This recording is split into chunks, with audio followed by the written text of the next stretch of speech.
Patricia Bergeron, vous allez présenter Murmuration au festival Vue d'Afrique. Alors c'est l'histoire d'un jeune Nigérian, il s'appelle Canopé, il est parti sur la route de l'Europe. Avant de voir d'abord à quoi ressemble votre création, est-ce que vous pouvez nous dire ce qui a inspiré cette histoire ?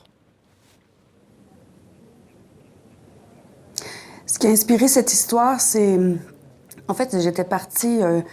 L'exil, la migration, c'est des sujets qui m'interpellent depuis longtemps. Je crois que c'est des rencontres, des livres, des films, des expériences de vie qui font que le sujet m'interpelle. Et en fait, il y avait eu un article plus précisément sur de la violence dans des hotspots. C'était les centres qui avaient été créés à partir de 2015-2016 dans des vagues, principalement en Italie et en Grèce. Et en fait, je me demandais, justement pour faire référence à ce qu'on vient d'entendre, c'est où est l'humanité quand tu viens de faire le trajet de l'horreur du désert, de la Libye, de la Méditerranée, et là, tu arrives dans ces milieux à une violence institutionnelle. Et c'est ça qui a démarré ma recherche. Et là, je suis partie en Sicile, j'ai fait 4-5 voyages de recherche où j'ai rencontré des jeunes migrants qui ont eu la générosité de me raconter leur histoire. Et on va regarder ce que donne donc votre création Murmuration. On vous retrouve juste après.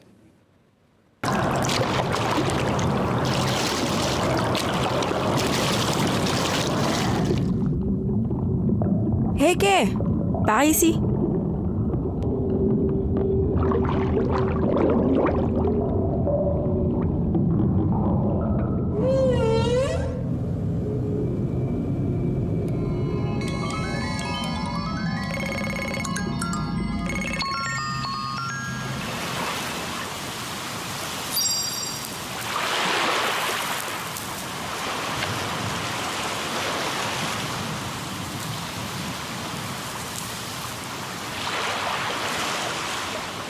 Un récit, Murmuration, qui oscille entre la fable et le rêve. En fait, Patricia Bergeron, Canopé, à travers votre œuvre, nous tend la main, il nous entraîne véritablement dans son élan d'espoir. Exactement. Je voulais en fait qu'on passe... J'avais le désir de passer de la sidération du spectacle violent, des expériences migratoires qu'on nous tourne en boucle sans arrêt, à qu'on se rende à la considération. Puis la considération, c'est de regarder l'autre avec attention, avec douceur, puis de lui tendre la main.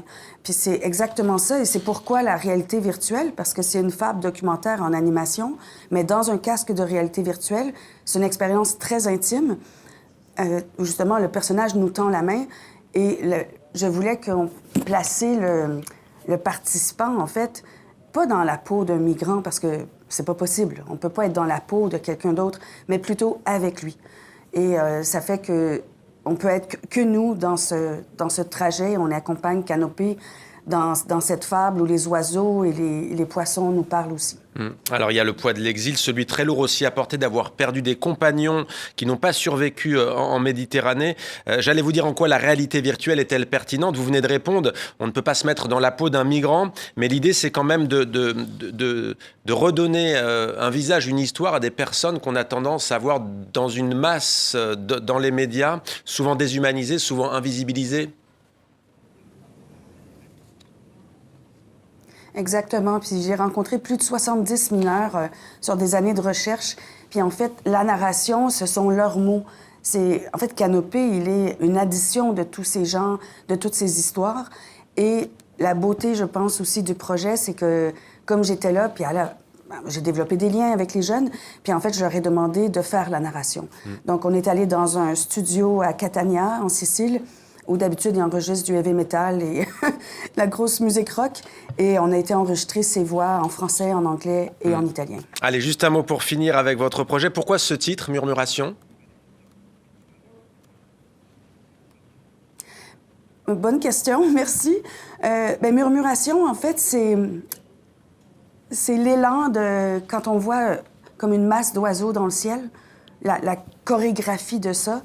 Et en fait, c'est ça. C'était en fait l'élan de vie, d'espoir de tous ces jeunes qui sont partis.